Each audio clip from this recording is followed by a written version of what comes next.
silhouette of what you're doing. Yeah. And it kind of becomes clear, but it takes time. It takes patience, a lot of patience, to not let anyone deter you from the path you're on, Yeah. or stop you from making the turn to deter from it. So, which is similar to what you did in your career, which was what I did in my career. So that's just kind of how I see. I used to have a picture of what I wanted to do, and I'm sure, as you know, it's terrifying to turn away from that, transition to something new, and then, like you said, have no idea where you're going with it. Right. But on a daily basis, I'm sure you have fun doing what you're doing. You said you enjoy talking to different people, so that's the aspect that kind of keeps you occupied while you're waiting to see what it's all going to become. And it's hard.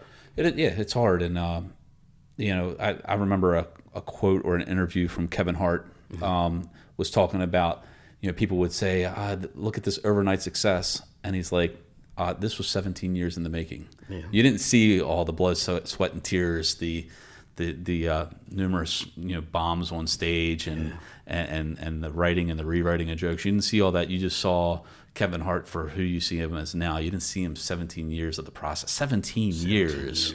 Yeah. That's crazy. And to not have an idea, I'm sure when he started, and probably even up to 15, 16 years, not having an idea what that picture looks like either. Because there's so many avenues you can go, so many people you can meet. But like he said, just you keep going. That consistency is it's very important. And you get better. Yeah. My first 100, 200 podcast episodes are going to probably suck. Yeah. But if you don't do those reps, eventually this is going to be something that's going to be maybe really, really big, or maybe not. Or not. But you can learn from it. But you're going to learn, you know. And I think this is building other attributes of myself, in doing this, as I'm sure comedy is with you. Yeah. So far in these years, I've never been a day where I was like, I don't want to do this, or I'm scared, I'm scared to take this chance. Yeah. Anymore, or scared of the unknown. The unknown just makes me so excited. Are you ever scared that it's not going to work out? All the time. Yeah. All the time. Yeah. All the time. Dude, me too. That in sales, as you well know too, there's peaks and valleys, and it's not like you're not always up, all the way across the year. Yeah. So it plays on my mind when I hit those valleys. Like, where's the next business coming from? And so far, knock on wood, it has come. It's worked out every time. Yeah. But there's still that worry.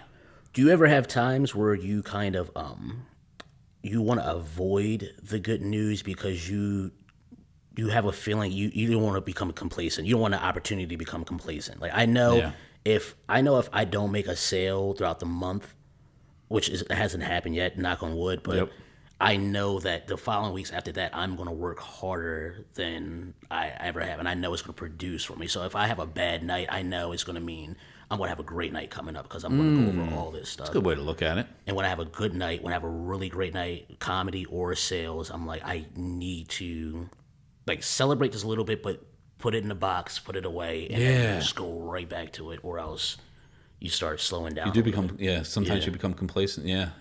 And you watch people do that too.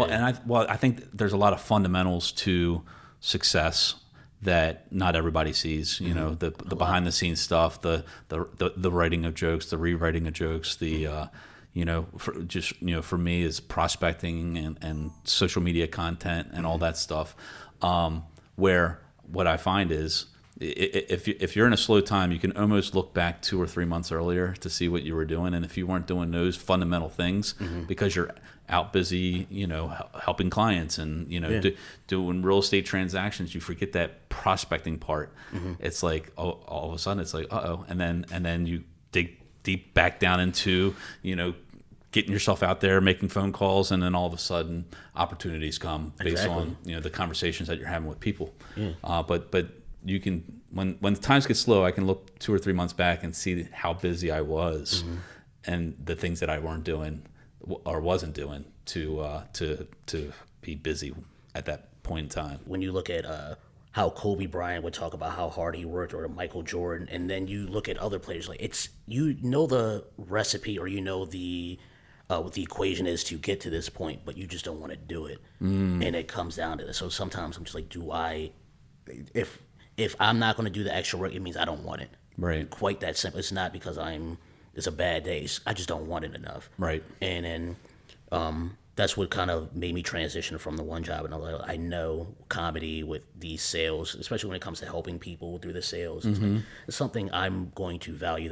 I'm never not going to not value that. So I'll do the extra work. Yeah. And that just came from not putting money as the main priority for myself. Like the idea of helping people, making people laugh is just, I can do that every day, all day. Yeah.